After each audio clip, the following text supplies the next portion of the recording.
Hello, hello, welcome. Just opening up the Zoom. Welcome, everyone. I see you in the chat. Thanks for jumping right in. Yeah, if you want to say hello, drop your name, maybe your pronouns, and where you're calling in from. So excited to have all of you here tonight. We're going to give it a few minutes so we can make sure everybody gets in before we start the presentation. This is amazing. The chat is just like, I can't even see, but you're from everywhere. I think I've seen every state. It's so great to have you. Thanks for jumping on in the evening on a weeknight. So great to have you. If you just jumped on, you want to show some love in the chat, drop your name, your pronouns, and what state you're calling in from.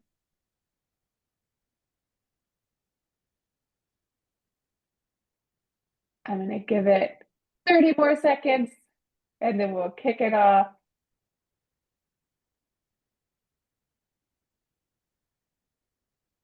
It's amazing to see all this excitement in the chat, see who you are, see where you're from. Thanks for joining.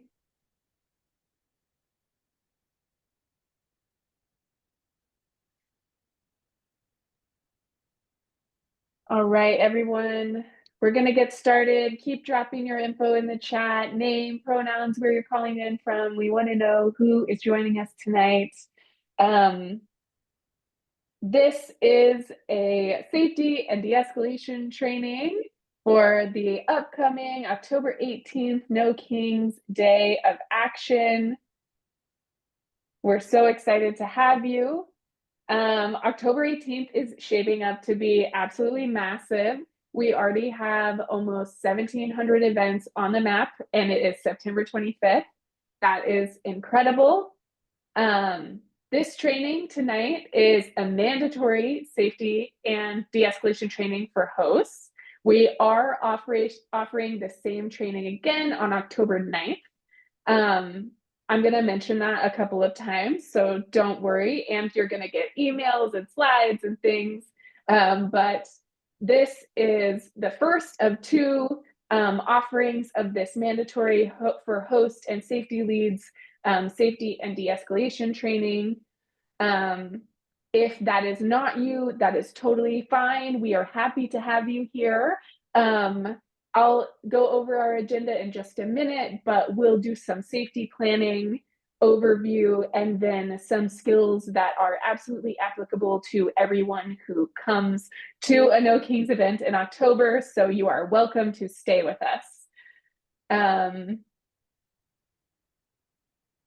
We will cover some other, I'm going to mention some other trainings. There's other de-escalation and safety trainings that you can find at nokings.org/trainings. We've got some chat moderators in the back end tonight who are going to help us drop links. There are, I see 1,400 of you on this Zoom, and there are about 5 chat moderators. So if you're dropping stuff in the chat, have a little patience if your information gets missed for a minute, but they are working super hard on the back end.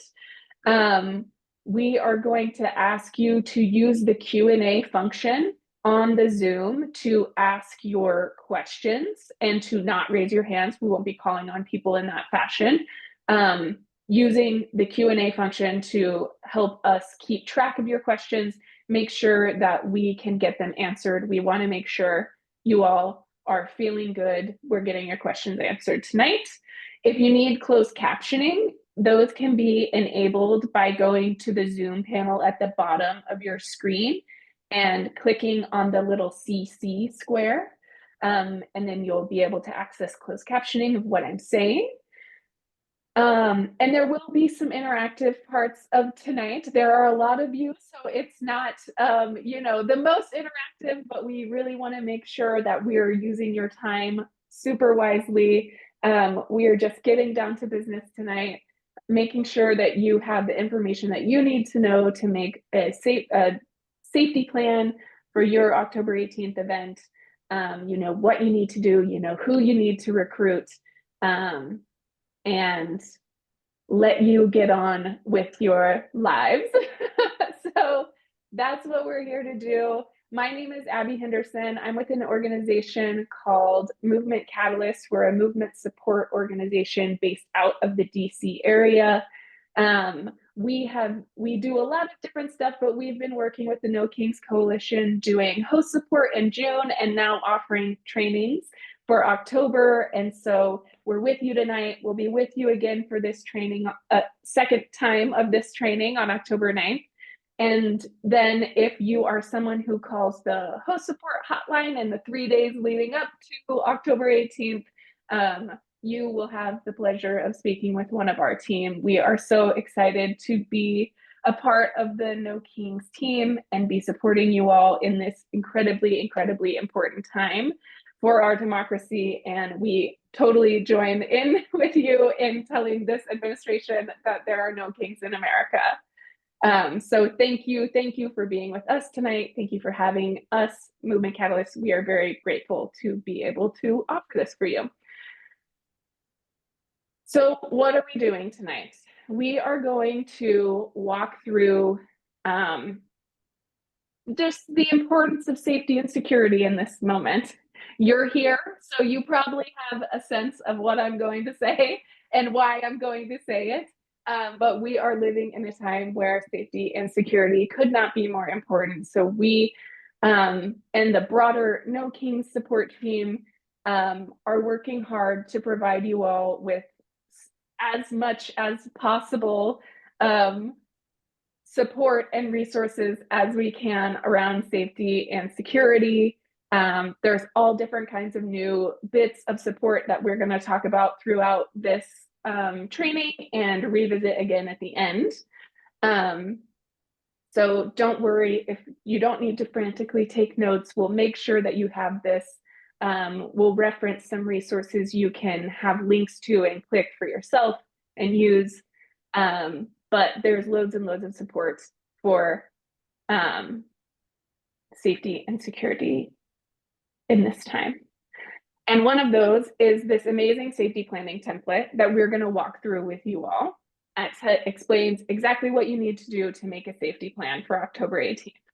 We're going to dive a little bit deeper into the role of marshals, how to use them, how to talk about them, how to use them, how to think about them for different types of events. And then we're going to talk about some tools, some situational awareness and de-escalation tools. And that's going to be the part that is super applicable for everybody who attends any kind of event, but a No Kings event on October 18th before we take some time to do some Q&A.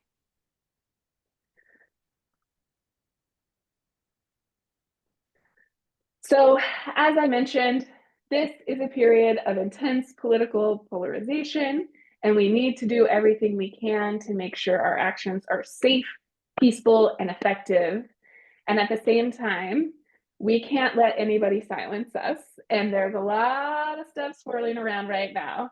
But the best way for us to protect our First Amendment rights is to keep using them. And if we stop exercising these rights out of fear, we forfeit our power in advance, which makes it easier for the Trump admin to take those rights away.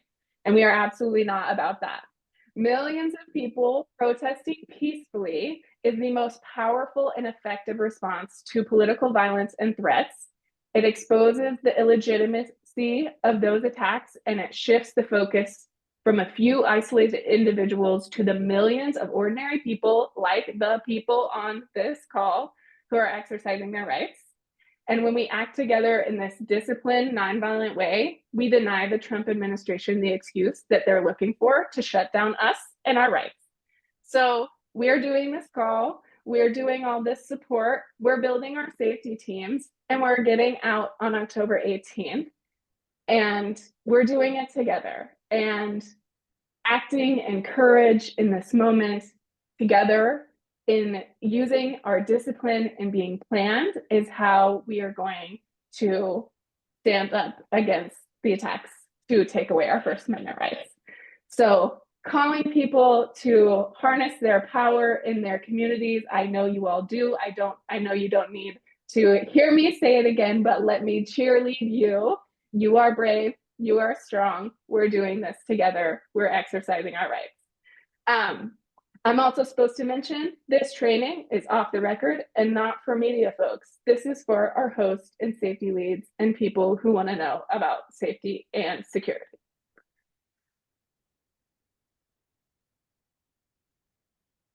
So a core principle behind all of our No Kings events is a commitment to nonviolent action. We are expecting of all participants, and especially you all as hosts and safety leads, really underlining this for all the folks that are participating in your October 18th action, that these are nonviolent actions. We expect everyone to seek to de-escalate any potential confrontation, maybe with people who disagree with our values, and we're going to act lawfully at all of our events.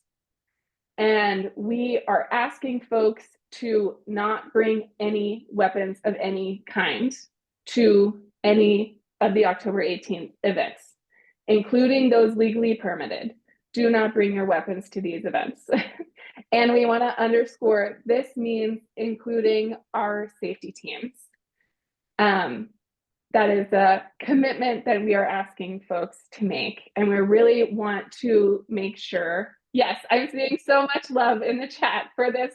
But I think for you all as hosts and as safety leads, share this principle and commitment of nonviolence with your attendees. Put it up on your event page, send it in your emails. Let folks know that absolutely across the board, unquestionably, this is a nonviolent, peaceful exercise of our First Amendment rights. Okay, before we dive into our safety planning templates, I want to hear from you all. So we're going to do a couple of polls. So Lisa, please put up poll number 1. I don't know if I'm going to be able to see the poll on my end, but the first question is how many, okay, yay, I can see it. Cool. So you can see a couple of questions here. How many people, I can see there are over 1,500 of you on this call. Who here has been a No Kings host before?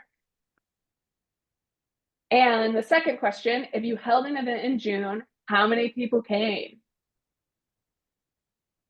I'm going to give you guys some, also totally cool for you to drop it in the chat. That's great.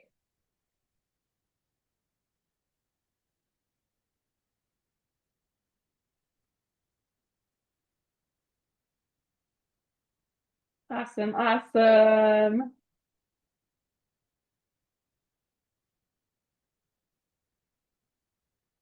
Whoa, these numbers are awesome.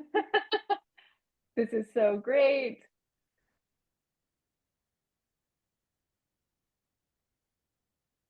Cool. I don't know, Lisa, if you can pop up the third question for me. Oh, we can see the results. Oh, yay. So, oh my gosh, so many first-time hosts. Welcome. We are so glad to have you. Thank you for being here. Thank you for taking the lead. So many June event hosts, lots of folks who have been around and are experienced folks, our elders. We love to see it. Y'all, these numbers are crazy. Our up to 5,000 people was the most selected for the numbers. This is crazy. So yes, I think the number from June was like 5 million of us were out in the streets. It's crazy. It's so awesome. So our last poll question is, what kind of event are you planning to host for October 18th? Are you doing a rally? Are you doing a march? Are you doing both? Where's my Bridge Brigade? I know Bridge Brigade represent people. Are you tabling? Are you doing sign waving? Are you doing something else super creative that didn't even make it onto my boring list?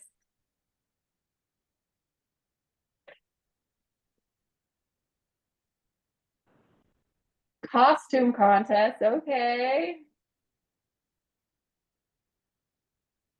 I love people leaning into Halloween. I am about this. A drum off, yes.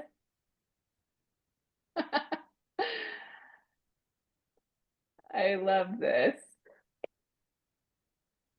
Oh, I just got a note that my sound is weird. Is that better?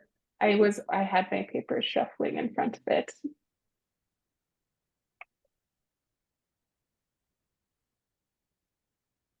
Okay, sound is good. Okay, look at this, y'all. We've got 50% of you are doing rallies, 25% of you are doing march and rallies. We've got our bridge brigade is out here. We've got people who are tabling. We've got tons of folks doing sign waving. We saw some of these creative ideas in the chat. So what I wanted to use these poll questions to center us around is there are so many of you, and you're all coming from different places and walks. You're all planning different things. Your rallies are of different sizes, or your events are of different sizes and different postures, and that's wonderful. And we want all of those things to happen. And what we've put together tonight is meant to be like generally applicable. And we want you to do thorough safety planning, of course, but not everything that I say or my colleague Bill says is going to be applicable to you all. And that's okay. These are things we want you to think about seriously, consider whether it's something that you need. And if it's not, that's okay. You've thought through it. You've made a concerted decision that you don't need to do something. And that is wonderful. So just to make that abundantly clear. Yes, this is our motto is don't be scared, be prepared. That's what we're going to do. So making a safety plan, the No Kings folks have put together this awesome safety worksheet that my moderators are going to help me put in the chat. But if you want to go find it yourself, that's also okay. nokings.org/safety-worksheet, and it's worksheet. And this is a template that you can use to fill out. You can fill out it step-by-step to make your own safety plan. And that is an amazing resource. And we're going to talk through most of it in depth tonight. For the hosts in the room, you'll notice that the first item here is to fill out your host survey. That should have been included in your confirmation from Mobilize. I believe it's been texted to you, it's been emailed to you, and that is because it is a requirement this time of hosts. So this is going to help the No Kings team know where you're at in safety planning, and a little bit about what you're doing. And clearly, if you're here, you're on top of it, but we want to make sure we point out that survey is required for hosts. We're going to talk about recruiting a safety team. We're going to talk about scouting your location. We're going to talk about applying for permits. We're going to talk a minuscule amount about insurance related to that. We're going to talk about conducting a threats and risk assessment with your coalition and your speakers. Making an internal communications plan on the day of, and then additionally, and maybe most importantly, getting the folks who are going to make up your safety team, who are going to help you do these things, making sure they are trained and feeling confident to play their role in keeping October 18th safe. I believe my moderation team is going to drop both this link that I mentioned and an editable link. And if they don't, that's also okay. This link is in the host toolkit, which can be accessed on the website. So, as I mentioned, different events are going to have different needs, and not every single event is going to need 4 separate people playing all 4 separate roles that we're about to talk about. But I think no matter what kind of event you're having, if you have friends who are willing to play these different roles for your safety team, like it's never a bad idea to have folks playing these roles. If you are having a larger event, I would say 100 people or more, these roles are really, really important to try to fill and have folks who are just focused on playing these roles because they're super important. They're going to help you as hosts and even as safety leads to just make sure all of your bases are covered. So first we have the event lead. This is probably my hosts in the room. You know enough about the event logistics, the attendees that you're recruiting to, the coalition that is helping you put it together, the politics there, that you can make an informed decision about safety and security needs for your event. The safety lead is a person who is responsible for safety and security planning, and they're going to help you go through, they can help you go through your safety template and fill out those things. We know that as hosts, there's a million things you're taking care of. So having someone who can act as a safety lead, who can be dedicated to making your safety plan and making sure it's implemented well, like, cannot be discounted. If you have a friend who can play this role, recruit them today, have them help walk with you through the safety planning process.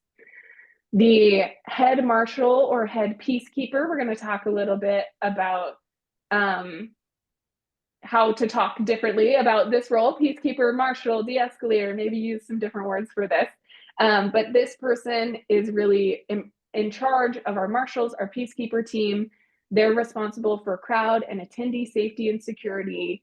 They should be trained in and comfortable with all the stuff that we're talking about tonight. They should know the safety plan. They should work closely with you as a host and the safety leads to really just know the safety plan like the back of their hand. And they can support in helping you train up and prepare your marshals and de-escalation team and responding to situations at your event. And yes, the head marshal and the safety lead could be the same person, depending on what your event needs are. And then the police liaison. This person is really the only person during the event who should be speaking with the police. They introduce themselves to law enforcement when they arrive at the event, and they maintain an open line of communication about logistical and other safety issues as needed. So these are kind of our core roles on our safety team that we want to recruit. And now I am going to kick it over to my friend Bill, who's going to take it from here and talk about the next steps in our safety planning. Hi, I'm Bill Reagan. I'm also a partner with Abby at Movement Catalyst, and I'm just really excited about how many people are on this call. So let's talk a little bit more about building the team, because not only do we want to have a successful day on No King's Day, we wanted to use this to build our movement and increase our capacity for doing more actions like this. So when you think about creating your safety team or any other team, really, create opportunities to bring more people in, to give them more experiences, to develop their skill sets. So there's a few questions here you should ask yourself, like, how can we bring in new folks and give them new responsibilities? How can we give people new roles that expand their experience and abilities? How can we pair experienced people with newbies so they can help train them? Think about how we can use this event not only to be a really great event, but also one that builds people's skills and builds the cadre, the army, whatever, the movement of people that are doing things like this. So wanted to challenge people to think about how we can use this to move people along from a ladder from being attendees to being activists to being organizers. So I really want to encourage people to think about that as they make their plan for their teams. So then let me move on to the next slide. And I'm going to dig in a bit on the role of marshals. Can we get the next slide, please? There we go. So marshals are sort of a key part of this. They play a really important role, so sort of moving people around, keeping them safe, dealing with problems. So I want to like sort of walk through some things about their role, and then I'm going to talk about how best to use them. So let me start with the role and a few do's and don'ts, starting with the do's of this, which is, one is, and again, as Abby said, you know, each action is different. You need to adapt this to what you're doing. So make sure you sort of pull out of it what's relevant to your situation and use it accordingly. But the first thing is, I think applies to everybody, is like, you need folks that can stay calm. That, you know, there's a lot of, as we said earlier, a lot of stress out here, a lot of polarization. So you want folks that can deal with being yelled at, can deal with stressful situations. And also, really importantly, you want to let people know if it gets to be too much, somebody's yelling at you, whatever, you have permission to step back. We'd much rather you like hold back and, you know, calm down or whatever than exploded and, you know, endangered what we're trying to do. So let people know that. And we'll talk about some techniques for staying calm in a little bit. You want folks that are team players, that will sort of follow the lead of the organizers and help communicate between the organizers and the crowd, but not freelance. You want folks that know they're there to keep our activities safe, peaceful, and orderly, and don't have any crazy ideas or other agendas for that. You want people can facilitate the movement of the group. And so again, it depends on your action, but maybe you're assembling in a park and moving, you know, marching to City Hall. In that case, you know, people should know what's the route to City Hall, what's the plan to cross this big intersection where there's a lot of traffic, you know, how we're going to line ourselves along Main Street so people know where they're going. So it's moving, and then it's also, besides moving, is taking space. So once you get to City Hall, there's a big plaza there. They need to know we're meeting on the west side of the plaza, in front of the stairs where the speakers are going to be. And so they should gather themselves on the plaza in a way that lets people know, you know, come down here, come to this end, face this direction. So it's like moving people, and then once you get there, taking space. They want to, you know, they need to play an important role in also being visible, so people know who they are. And a lot of folks use those neon vests, those yellow, orange vests that you see construction workers or road crews wear. Those are very effective. Some people use hats or armbands or what have you, but I think the neon vests are especially good, and they're very inexpensive. So make sure that they are easily identifiable, and so that people know that if someone's telling them, go left on Main Street, they know that that's not just some random person. So those are some of the things we want them to do. There's also some things we do not want folks to do. And, you know, here's our list of that. So the first one is, kind of goes with the first one of the do's. You don't want people who will panic, who get angry, who lose control. If someone feels like, you know, that might be an issue for them, that if there's some like disruptors or hecklers and they're just going to go off, maybe there's another way they can contribute to the day's success without being a marshal. But again, tell everybody you've got permission to step back if it's getting too much. So yeah, don't lose your cool. Another don't is don't do the police's job for them. So whether it's dealing with provocateurs causing trouble or dealing with angry motorists, what have you, if it's a police issue, let the police handle it. It's not our job to do that. In fact, it can be pretty counterproductive to get in the way of that. And then speaking of police, don't interfere with them. You know, whether they're doing something right or wrong, it doesn't matter.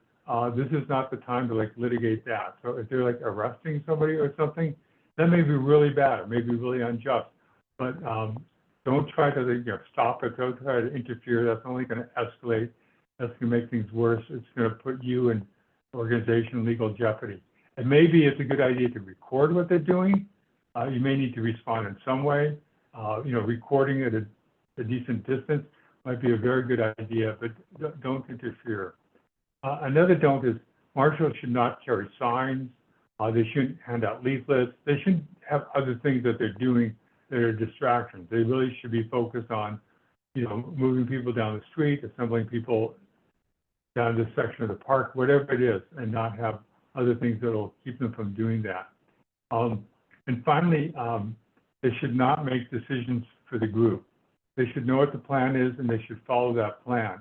And there should be a communications plan so that if they have questions, if something comes up, they should know who to ask. And if it's a small enough thing, maybe they can ask the head marshal who's nearby. If it's a larger group, you may want to send up something like a group chat on Signal or something so they can check. But they should definitely, this is not the time for people like freelancers or act independently. So encourage people to follow the plan, and if they've got a question, check in and make sure they know who to check in to deal with that. So that's the role of marshals. Let me talk now, go to the next slide and talk about how to use marshals.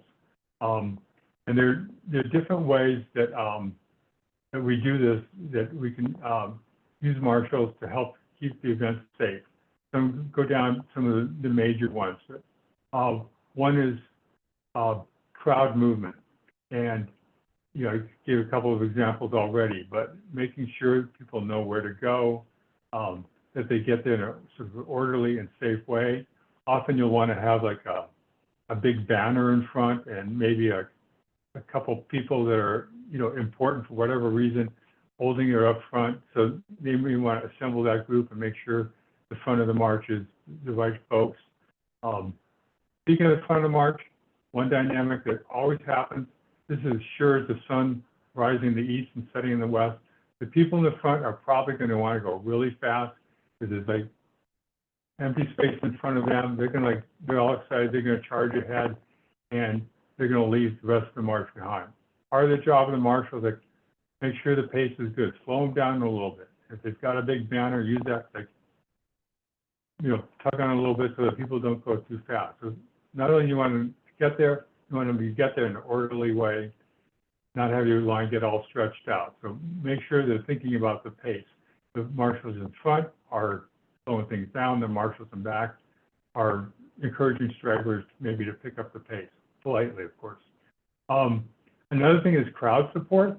And for those marshals that are dispersed through the crowd, they can answer questions, they can keep an eye out for safety concerns, and they need to know where to report them if they see anything.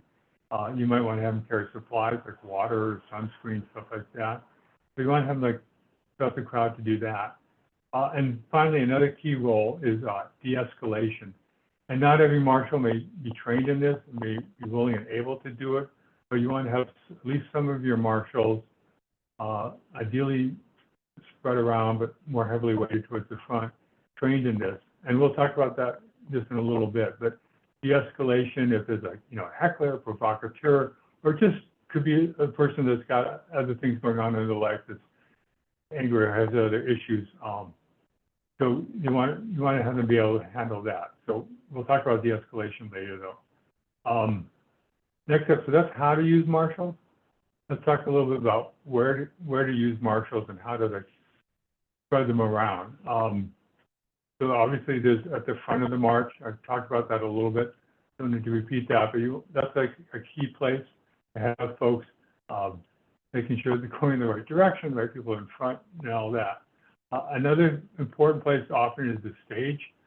Sometimes folks will want to rush the stage, interrupt the speaker, get up there to, chat with dignitaries, what have you. So you want to have some marshals controlling access to the stage and making sure that the right people are there. Another place to have marshals is if there's counter-protesters or hecklers or what have you, have them there, separating those folks from our folks. And you want them to do two things. One is to sort of try to diffuse the other side and try to, calm them down. And again, we'll talk about techniques for that, but deal with them. Don't forget, though, you also need to calm down our folks, because our people can react to this or overreact in ways that are not helpful, that could even get them in trouble. So part of the marshal job is to keep our folks moving. Don't take the bait. Don't let them provoke you. Let's stick with our plan. Our folks from engaging and keep them moving along. then again, at the back of the march is another important place, and um, you know, trying to move stragglers as best you can. When you think about your route or your plan, think about, are there any bottlenecks or tight places or busy intersections? I mean, ideally, you really need to walk it to see that. You know, looking on a map or something doesn't give you that. It may be a construction zone. There's like all sorts of things in the real world that can like interfere with moving people. So you need to sort of like think about that and where you need to place people to like say, you know, tell them where to go or tell them what to go around. So plan for that. And, you know, speaking of that, also intersections, dealing with cars. And, you know, so you need to figure out what your plan is. Maybe you've got a permit that gives you the right to march in the street. Maybe in your city, you can just take the street. Maybe it makes sense to block traffic until everybody gets across. Maybe it's a better idea to just go with the light and ask people to wait till the light changes. You know, I can't say from here, but you need to think about all those things and then make sure your marshals know what the plan is so they can do that. So those are like a lot of the key places to use them, and try to, you know, you've only got some of your marshals, of course, but try to spread them around according to this list. And again, you want to kind of like lean towards having a few more people towards the front and the back, and you'll have a great march. So that's it on marshals. Abby's going to now talk about the next step, which is scouting your location. So Abby, it's all yours. Thank you, Bill. Yeah, I saw one really important question in the Q&A, which is how many marshals should we have? Like, is there a ratio you're recommending? And this is really, there's not a one size fits all. We want you to have as many marshals as you can recruit that help you feel safe. Any marshals are better than no marshals.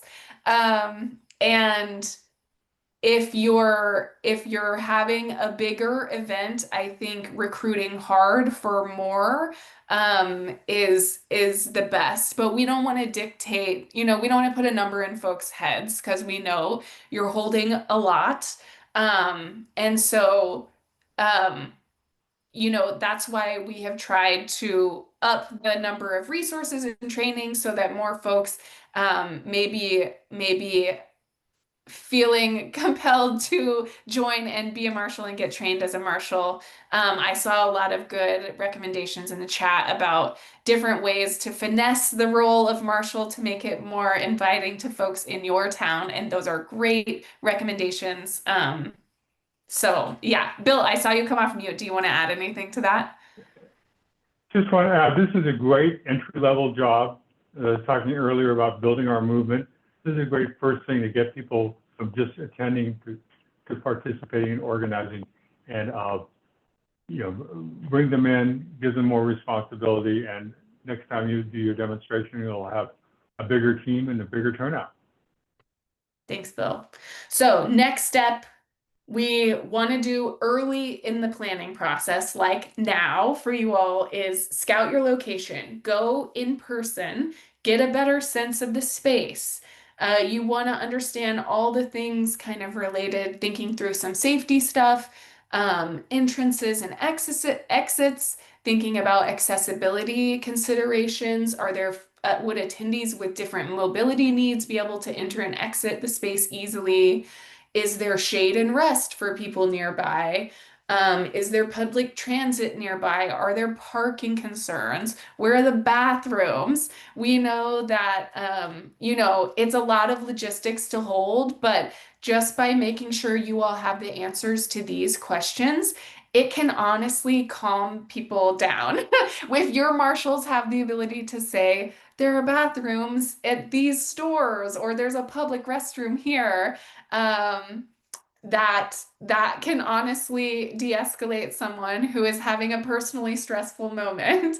So scouting plays, kind of a number of roles and helps you be able to answer questions early so that you don't get to your event and not have answers to these questions. And maybe you scout a location and you say, this is not a good fit for our event that we're trying to put on. And you really can't replace going to a location and seeing it and feeling it in person. So do your scouting.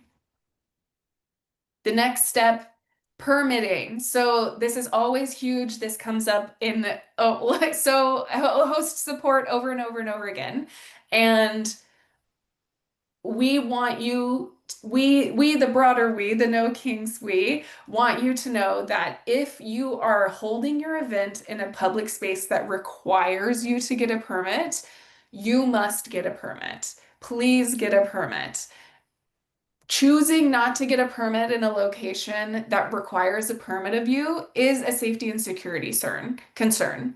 If you don't get a permit and you are met with pushback, then you are just unnecessarily putting your folks who are attending and the people you've recruited in a bad spot. So if a permit is required, get a permit.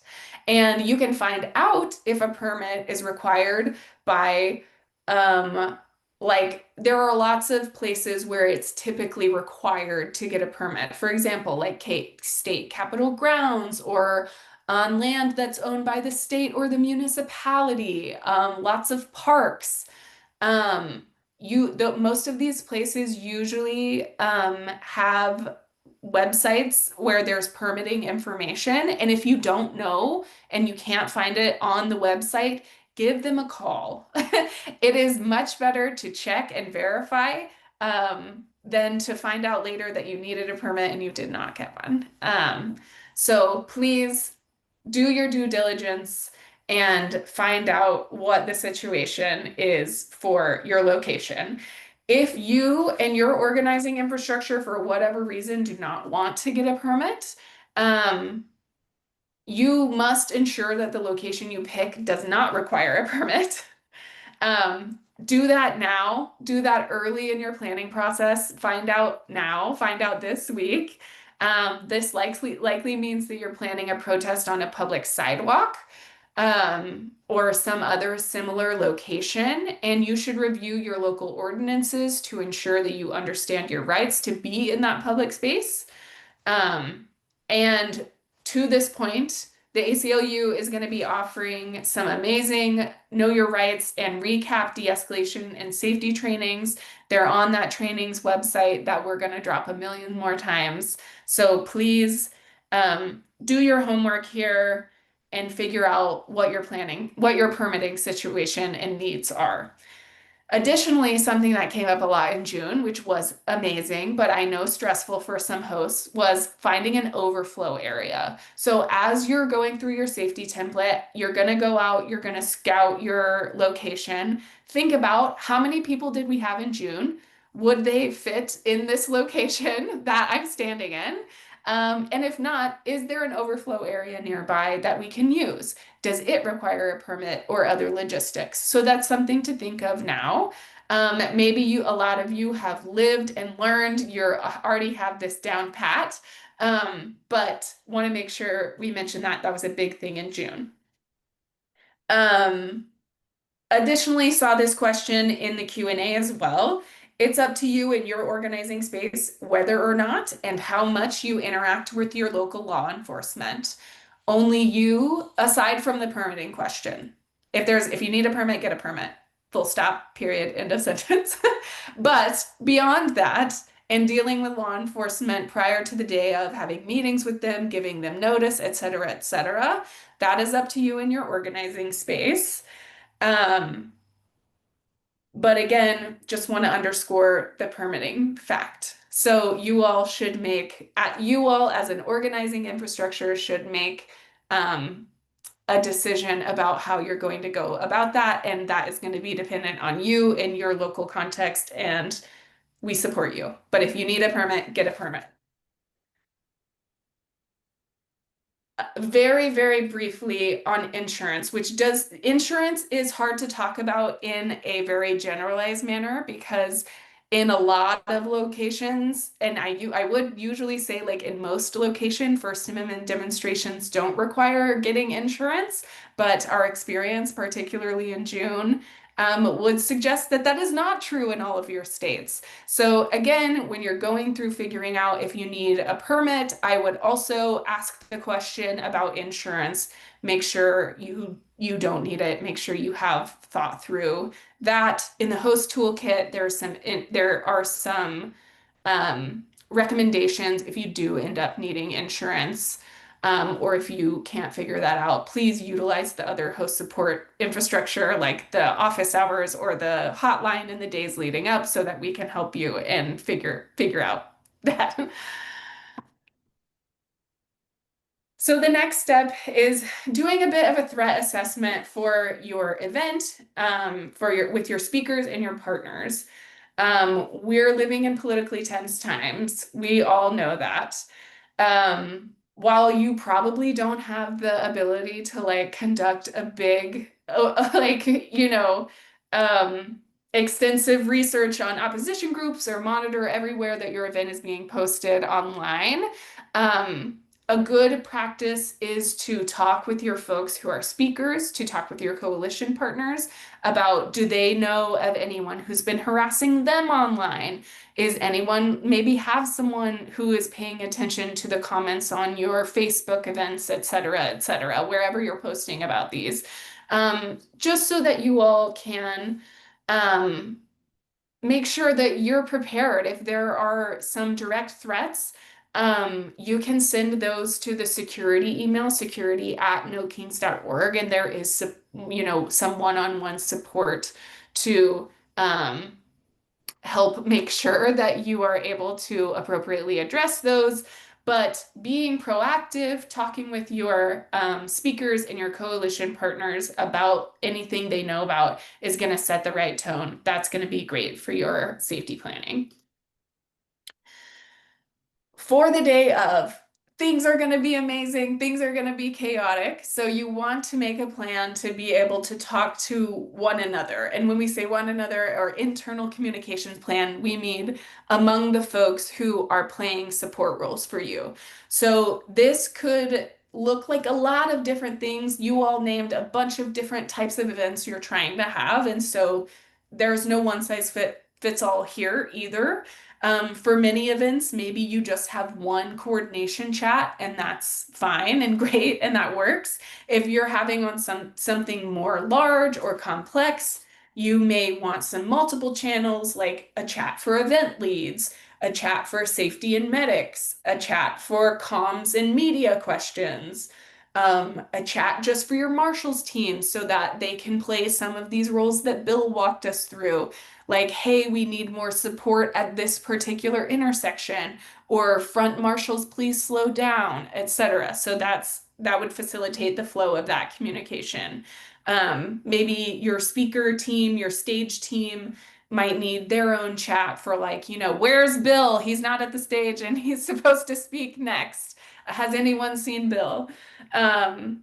And maybe even consider doing, depending on how many volunteers you have, setting up some kind of announcement thread for them so that if the coordination team needs to put out an announcement, there is an avenue for doing that.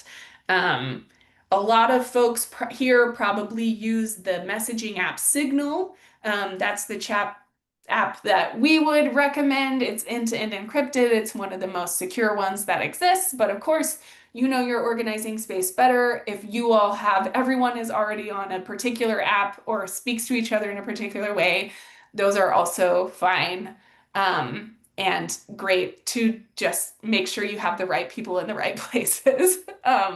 So utilize what works for you. If you're having a big event, you might want to consider getting some walkie-talkies. As someone who participates in lots of these big events, I'm terrible at using walkie-talkies. So walkie-talkies definitely take practice. So if you get them and you want them to be useful, you might need to do a training for your folks. And in the event that some of your folks are like me and walkies just like do not jive, you might want to make a backup plan for communicating. I know some of you had way bigger events than you thought you were going to have in June. Maybe cell service was spotty. Maybe the walkies were not working, or someone is like me and they don't know how to work the walkies. So it's good to have some kind of backup plan if for any reason you couldn't use those communication channels. But the main point is you want to make a plan ahead of the day so that you don't get to your event and you're like, oh shoot, I wish I could send a message to Bill and the Marshals team. You want to get those set up before. Um, and lastly, on this safety planning piece, before we dive into our safety basics, our situational awareness and de-escalation tools, which Bill is going to kick off for us, we just want to kind of offer up some ways that you can prepare your people. I saw some folks asking questions related to this, and I really think peacekeepers and marshals, if there are folks who you all are recruiting, want to come to this training on October 9th, that's great. Safety and de-escalation are the next thing that we are going to focus on. The ACLU is doing those Know Your Rights and de-escalation trainings. There's so many resources, so we want to make sure that the peacekeepers and marshal teams get the training that they need.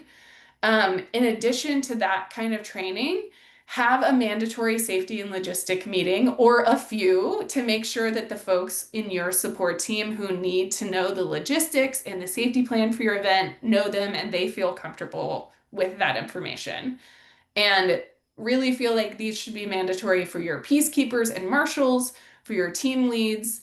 And all of these folks should just like get to your event an hour early to make sure that they feel comfortable, they're ready to go, they're in the right spot as soon as your attendees get there. And like you're here and all your folks who are going to support you are not, but there's loads and loads of support in the host toolkit, in this training, in the emails that you're getting. Make sure that you're sharing that out with folks. There's another resource we're going to drop in the chat. We're going to talk about um, at the end of the training is this Peacekeeper tool workbook. That's a great resource for folks who are trying to learn how to be a marshal. So loads and loads of resources, and we'll revisit these. And I'm going to kick it over to Bill to talk about our safety basics.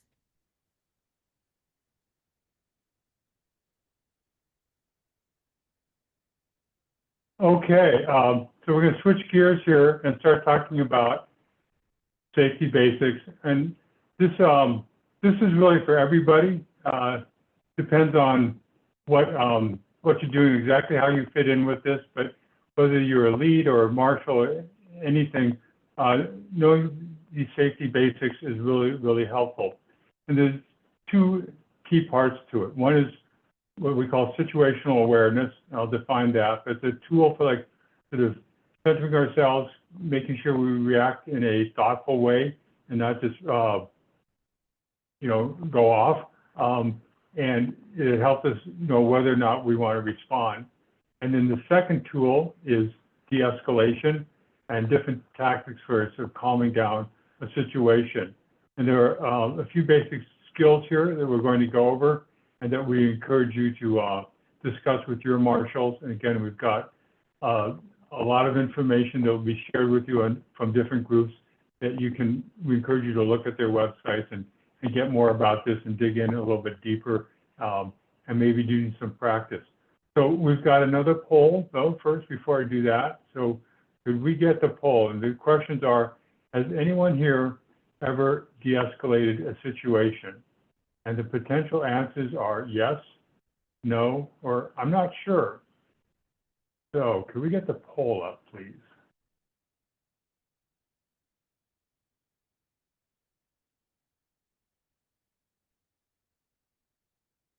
There we go. Okay. So again, has anyone ever de-escalated a situation?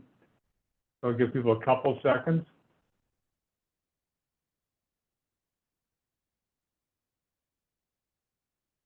All right. Can we see the results? Okay, 62% yes, 28% no, 10% not sure. Okay, let's close that. Actually, that's kind of a trick question, I must admit, because everyone here has probably de-escalated the situation, because we're people, and people bring conflict wherever we go, with spouses, parents, siblings, friends, and we all find ourselves in moments of disagreement that sometimes get a little heated, and we find ourselves trying to like calm things down and asking people to like take a time out or whatever it is to get ourselves out of a tense situation. But we cannot diffuse a tense situation if we're in a state of panic or stress ourselves. We need to have the sort of the wherewithal, the emotional self-regulation to deal with situations that could escalate if we're not in control of ourselves. So knowing about situational awareness and being able to call upon some of those tools to self-regulate are really helpful to respond to a situation that is in a calm and clear way. And also, nobody can do this alone. So that's why we're asking you to like delegate some of the safety leads and recruit peacekeepers and other folks to do this. So now, I've been talking about situational awareness. Let's go to the next slide, which defines it. So situational awareness, as you can see, is the ability to identify, process, and comprehend the critical elements of information about what is happening to the team with regard to the mission. More simply, it's knowing what is going on around you. This is from the U.S. Coast Guard, which is a little bit military. On the other hand, they're like dealing with sinking ships and big storms. So, you know, they deal with stressful situations. And so we've taken this idea and sort of adopted it to our movement in sort of a more non-militaristic way, and have found that this principle of like knowing what's going on around you, sort of thinking about that before you react is really important. So it's a principle we can all use, whether at rallies or in our daily life, and anybody who's ever been a parent knows what I'm talking about. So we're going to present a tool today called the Buddha Loop, and this is from the Ruckus Society, and people unfamiliar with Ruckus, they've got some other great training tools, so that's another website to go to. The Buddha stands for breathe, observe, orient, decide, and act. So breathing is really important. And I'm going to take a quote from the East Point Peace Academy here. Deep, slow breathing is regulated by the parasympathetic nervous system, the PNS. It's the same system that slows your heart rate, relaxes your muscles, and helps you conserve energy. Intentional deep breathing can help kick in the PNS into gear. Focus particularly on long, deep exhales, perhaps with a sound like a deep sigh. When we're in a panic, we forget to breathe. It is the exhales that allow our bodies to truly relax. So let's practice. I want everybody to breathe in and then out. And I hope everybody feels a little calmer. So first, just like take a deep breath. If that doesn't work, take another one. You're much better off taking a little time to respond under control than just react. So that's the first part, breathing. Next is observe. So take in your surroundings, not just what's happening right in front of you, but using all of your senses possible, and look not just what's in front of you, but what's around, what's on the periphery, and try to do this in a calm and relaxed way.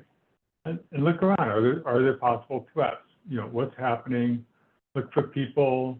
You know, use all your emotions, and look for nonverbal communication. So let me take a slight detour out of Buddha Loop to talk about some of the tools for looking for nonverbal communication, and that includes, you know, often when situations escalating, there'll be signs that what people are doing before they say anything, before things pop off. So this might include, you know, kind of obvious, is like people wearing shirts or carrying signs that show the other side. It could be people sort of showing some kind of negative energy, or they're agitated, they've got aggressive emotions on their face. They may have, clenched fists, crossed arms, jerky movements. So, try to see how people are acting, and that can tell you a lot about where they carry themselves. And then, look, is this a single person, or is it a group? Do they seem to have a plan, or is it just, one person that's having, perhaps some kind of a crisis? So try to figure that out. And while you're looking at this, also think about, are they perhaps, making a video of that? Everybody's got a phone these days, and everybody's got a phone that can record things. So think about whether they're doing that. And that tells you a lot about their intentions. Maybe they're trying to catch us on video saying or doing something stupid. So when you make your observations, think about the nonverbal ones as well. Next up is orient. So, use the information you collect to ground yourself in the current situation. Reflect on what you're observing and think about the observations and think about your options about what to do next. And this involves, it's really important, think about not just what's happening, what you think you should do, but what have you already agreed to do? Try to remember, we said if the police start pushing us, we're going to move people back to the park. Or we said if it starts pouring down rain, we're going to end the thing early. Try to remember, what did we decide to do in this eventuality? As you do this, and especially if you're dealing with people that are, trying to disrupt us, take a second to think about your own biases and challenge yourself to think about beyond them and not just be reactive.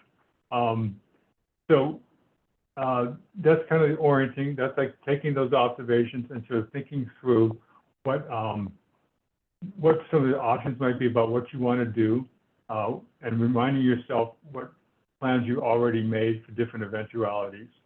And then once you do that, you can decide whether to act and then how to act. And we'll talk in a sec about how to act and give some tools for, particularly around de-escalation. So again, Buddha is like breathe, observe, orient, decide if you're going to act, and then act. And I'm going to give like a really quick sample of this. And could we go forward 2 more slides, please? So actually, 1 more slide. There we go. So it'd be great if we're all together in real life and had in-person training. We'd break into small groups and do some role plays. But obviously, the good part about having zillions of people from all across the country is we can't do that. So let's just take one quick example. Like you and a friend are passing out flyers on a busy pedestrian street to let folks know about the upcoming demonstration. A person approaches and seems nice enough, but as you start to talk about No King's Day, they get agitated and begin to yell at you. And their dog starts barking. So how would you use Buddha in this situation? So let's think about that. The first thing is obvious. Take a deep breath. Do that, and then look around. Okay, observe this person. They seem agitated, but what can you learn from that? Are they like an avid Trump supporter that's really mad, or are they a person that's having some kind of health crisis that's going on? And then that dog. Look at the dog. Is it a corgi or is it a wolfhound? Is it on a leash? Take that in. Does this seem like a person that is just going to yell a little bit and move on? Or is this person really want to dig in and go at it with you a while? So kind of sort of figure that out. And then while you do that, orient yourself. Like, what else is happening? Is that person with other people? If it's a busy street, how are other people reacting? Are there police? Are there security? Are there other folks reacting? Try to notice that. And then is there like a place where you can maybe take this person aside comfortably and diffuse them while your friend keeps leafleting? Alternatively, is there another place where you and your friend could go to do your leafleting and leave this person away? So think through what are the options here, and then you can decide what to do and act accordingly. So that's kind of the, the quick trip through Buddha. And now we're going to move from that process that helps us decide whether to act, the Buddha loop, to deciding how to act, and talk about what we call the 6 Ds of de-escalation. And Abby's going to lead us through those tools. So take it away, Abby. Yeah, thank you, Bill. Buddha, quick, easy tool that you can use. I saw Kathy saying in the chat for her marshals and peacekeeping team, they do role plays. So like could not recommend more. That peacekeeping workbook that I mentioned has tons of role plays you all can do with your teams to get them prepared. So, 6 Ds of de-escalation. This is a tool that is adopted from our amazing friends at Beautiful Trouble, and my moderators are going to drop a Beautiful Trouble de-escalation tools and tips handout in the chat for you all. And that's what I'm going to be kind of going in depth in for the next few minutes on de-escalation. So, what is de-escalation? In this context, de-escalation is a nonviolent response to conflict that calms or stabilizes tense situations. And I heard someone from the Blackout Collective say this on another training somewhere. They said de-escalation tools help us direct our anger at injustice and not at each other. And I just loved that. Now I put that in all my trainings. So yes, we're working on responding to conflict in a way that calms or stabilizes a tense situation. So how can we do that? How can we act in our Buddha? B-O-O-D-A, A is act. One thing that is easy to remember is 6 Ds of de-escalation. And that's what that Beautiful Trouble handout walks through. So the first one, direct intervention. You approach the people or persons in an attempt to intervene in their behavior. If you're going to do this, I saw loads of folks saying this in the chat, how to do this safely. Use open and non-threatening body language. Keep your hands visible and empty. Move slowly. Never touch an angry person, including police. Use active listening. Say, I hear you. I hear what you're saying. Don't interrupt them. Nod. Make eye contact with them if it feels comfortable. Lower your volume. One trick you can use on getting someone to lower their volume is when you're approaching them in your non-threatening way, you start at their volume and then you lower yours as you're working to get them back down to where you would like them to be. And of course, direct intervention is the most direct way to intervene, and that's not always going to feel safe. So this may not be a great option for all of the time. But I saw some folks ask in the chat, what do we do if it's our folks? Direct intervention is a great option for people that we know and we have a relationship with. So if Bill is popping off at our event, I know Bill super well. I can say, hey, Bill, why don't you come over here and get a snack with me? Or maybe I know Bill well enough to say, whoa, whoa, whoa, whoa, whoa, we need to take a time out. Can I walk over here and get you a water? So direct intervention might not always be available, but it's one option. Another option is delay. Maybe we can wait it out. This may be a good option for a brief interruption at a rally. If there's someone who's coming in hot and heavy, they're just out to say something at our rally, can we let them like say their piece for a minute and then see if it fizzles out? And then like, a lot of times it's just someone who got excited, they're coming to interrupt our event, and we can let them say their piece, and then they only thought about what they were going to say for 30 seconds, and then they don't really have anything else to say. Or we can move them along. I love Tom's suggestion, cowbell them away. I love that suggestion. Unfortunately, cowbell doesn't start with the D, so that's why it didn't make the list, but I love it. So maybe we can delay. Maybe we can distract. I think cowbell is a great distraction. Directing the persons. So I think distract can take two different paths. You can distract the person by starting to speak with them if it feels safe. One of my very favorite people at the ACLU loves to role play asking someone for directions as a lost tourist as a way to distract them. Um, and always think that is very funny. You also can ask them questions about themselves, the weather, like very innocuous things, so you could distract them.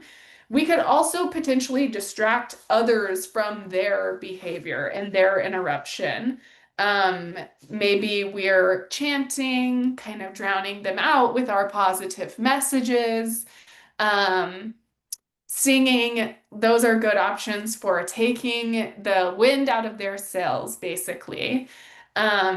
One thing that Bill loves to pitch people on is maybe you catch them off guard by adopting like an alternate persona and say, "Man, I'm really learning so much from you." And they'll be so disarmed that you have said that, that maybe they stop interrupting your event. Of course, only do that if it feels safe. That's kind of like a little bit of humor inserted in there. Like Bill mentioned, sometimes we just need to delegate. I hope, especially for folks who are taking a de-escalation role, that you all have enough folks to work in buddies and know when you need to take a step back.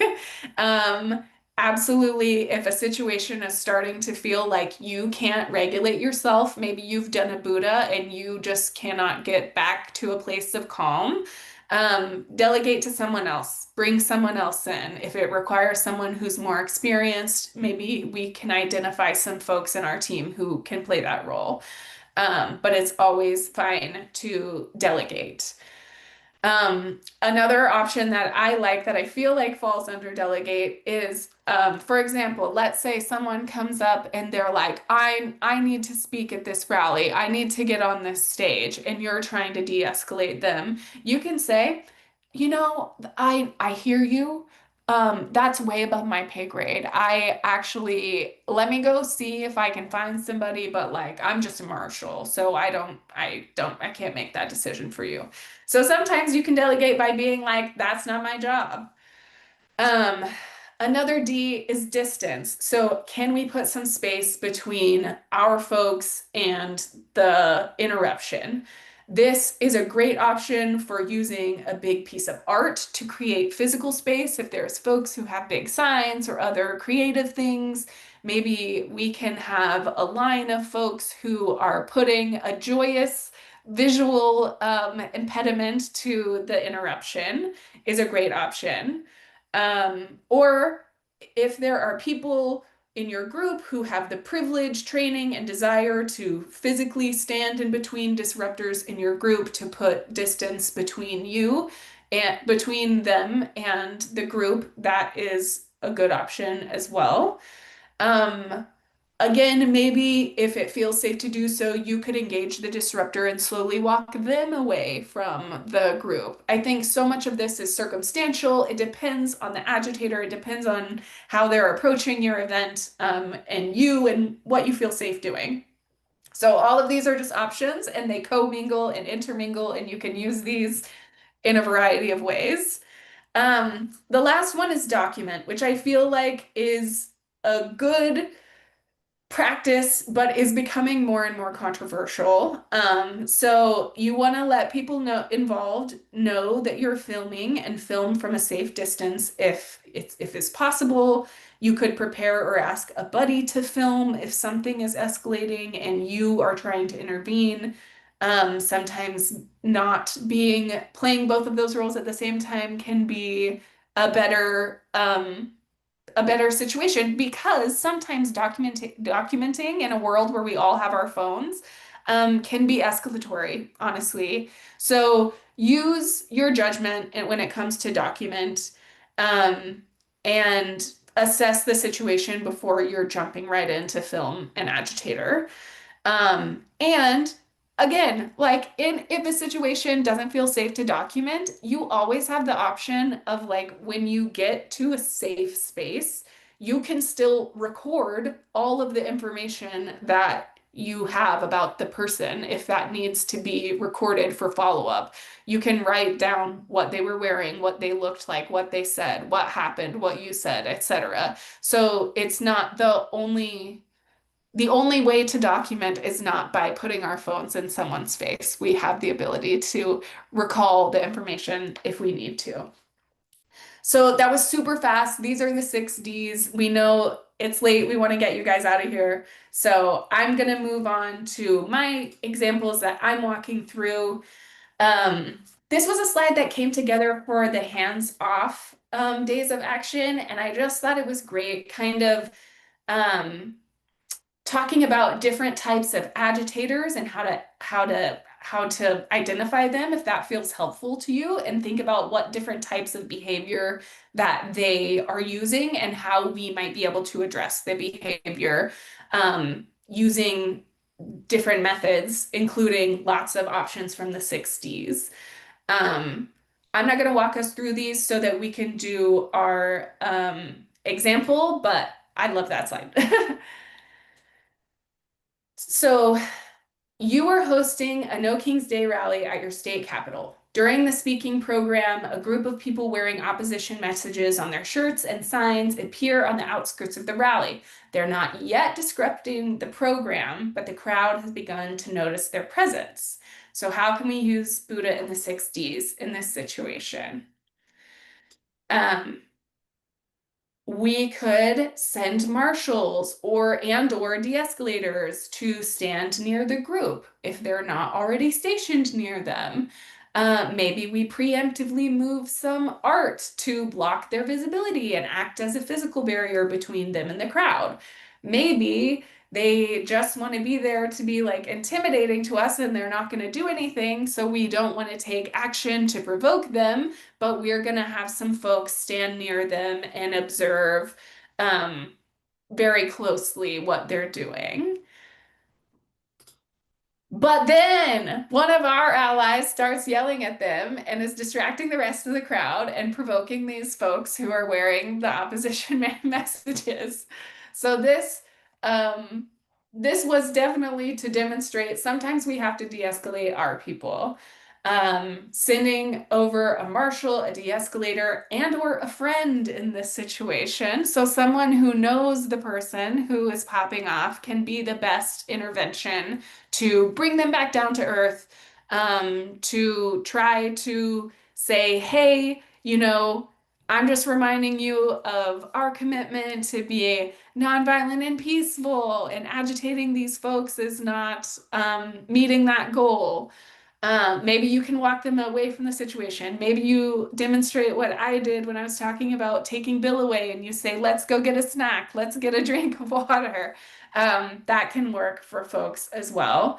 And if you're doing that and someone has, from your side particularly, has agitated a group of folks who are otherwise just being intimidating, make sure you leave marshals or other de-escalators with the group of people to make sure that the tension dissipates from that. So that's just an example of how we would use our 6Ds. And again, just want to plug that Peacekeeper workbook.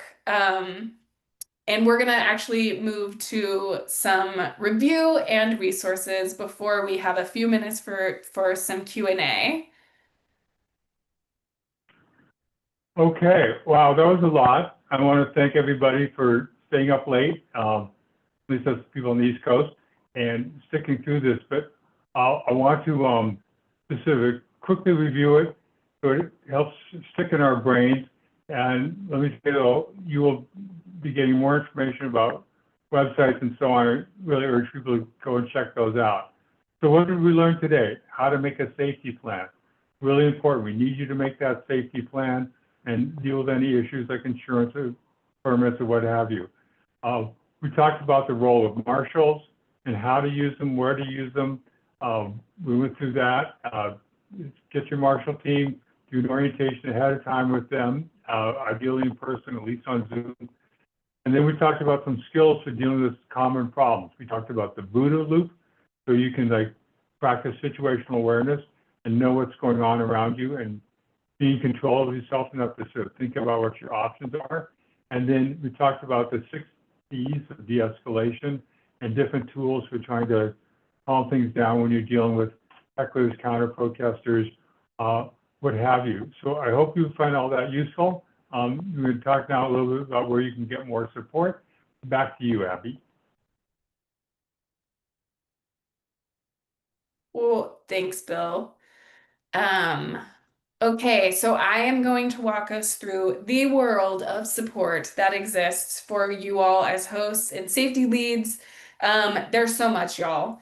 First and foremost, most probably anything you want to find is on www.nokings.org. There's a link to the host toolkit that does deep dives into kind of all of the things you need to know about being a host. It has, I think, 99% of the links that we mentioned tonight.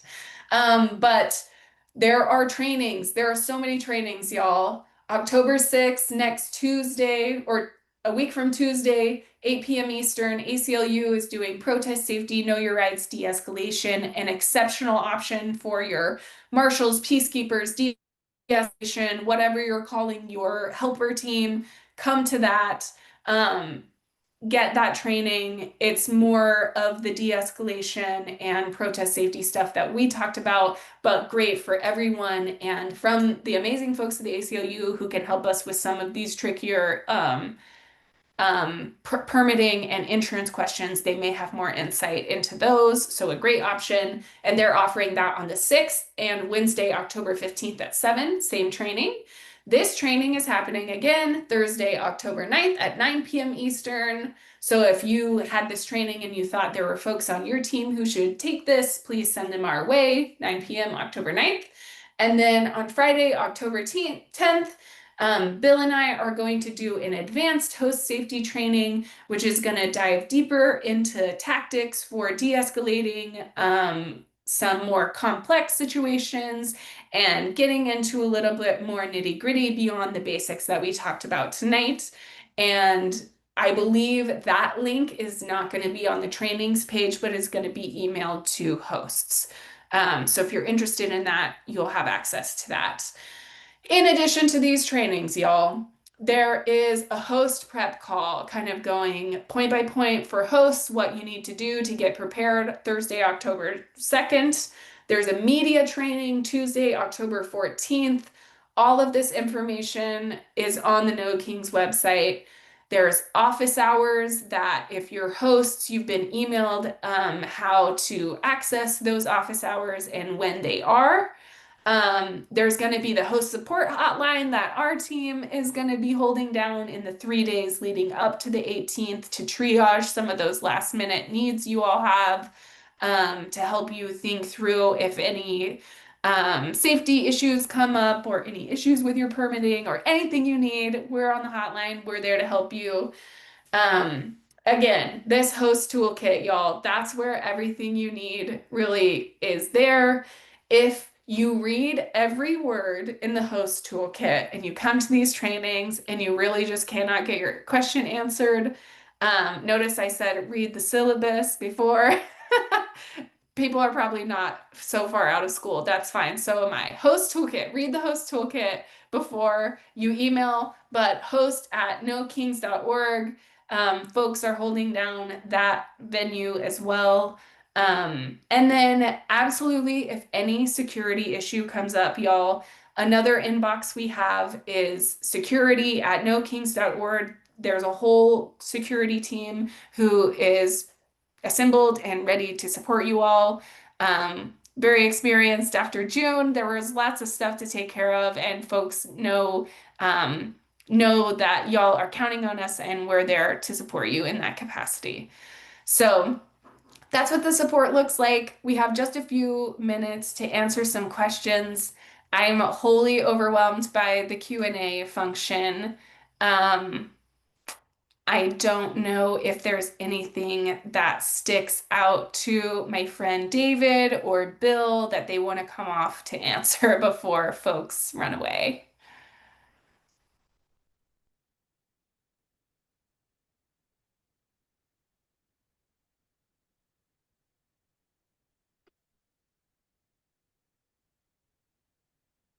Cool. Really, thank you, for giving us the gift of your time tonight, for your leadership, being hosts and safety leads and participants. Let's make October 18th even bigger and better than June was. It's going to be safer. We're going to be louder. Um, take us up on all these offers of support. We're really grateful to be in this fight with you. Thank you so much. Hope everyone has a great Yeah, night. thank you, everybody. I know we didn't get to everybody's questions, but again, use those different resources, the emails, the calling in, and we'll be able to follow up and help you figure out your individual situation. Thanks a lot. Thanks, y'all.